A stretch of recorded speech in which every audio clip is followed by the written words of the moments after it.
When it comes to Canadian sport medicine, Dr. Jack Taunton is in a class of his own. He now joins the 2019 class of Field Hockey Canada Hall of Fame inductees. Dr. Taunton had international success in many sports, but he credits his work with Field Hockey Canada as being a spark plug for his sport medicine career.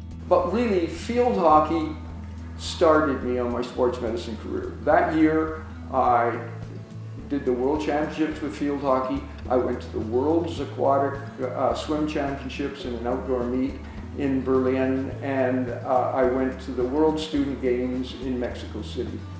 And I guess I had done well because they selected me, along with the recommendation of field hockey, to be the Chief Medical Officer for Caracas.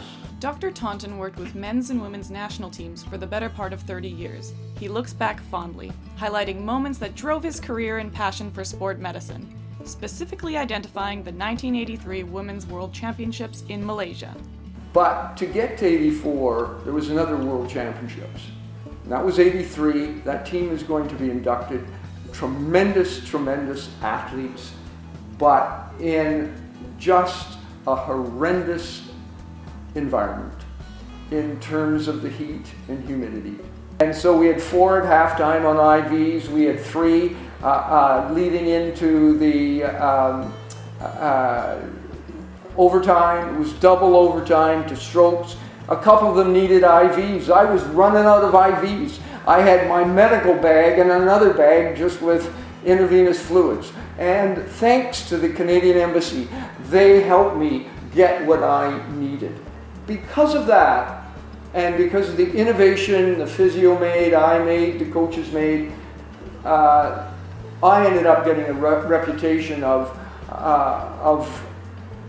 being an innovative sports physician at a challenging tournament. It was after that event that Dr. Taunton burst onto the global scene as a sport medicine leader. His accolades, innovations, and achievements are well documented.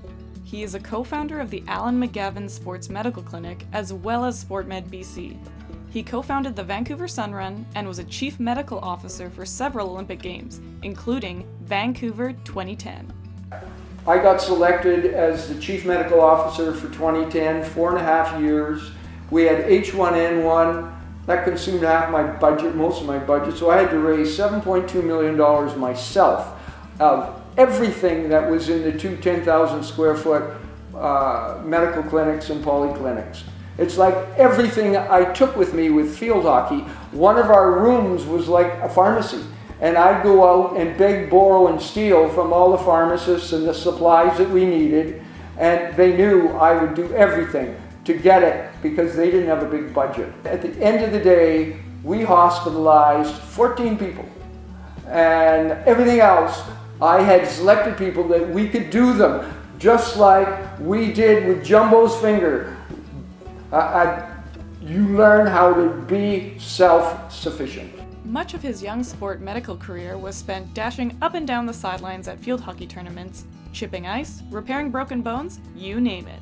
It was a learning ground for me to be prepared and to make sure I had everything there, from knee braces to certain bandages, to sutures, things that people may not think about, but they do now. The coaches were so understanding, and the players knew that this may sound a bit different, but Dr. T will make it work.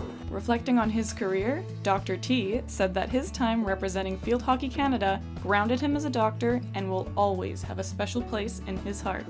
It means so much to be recognized, for that.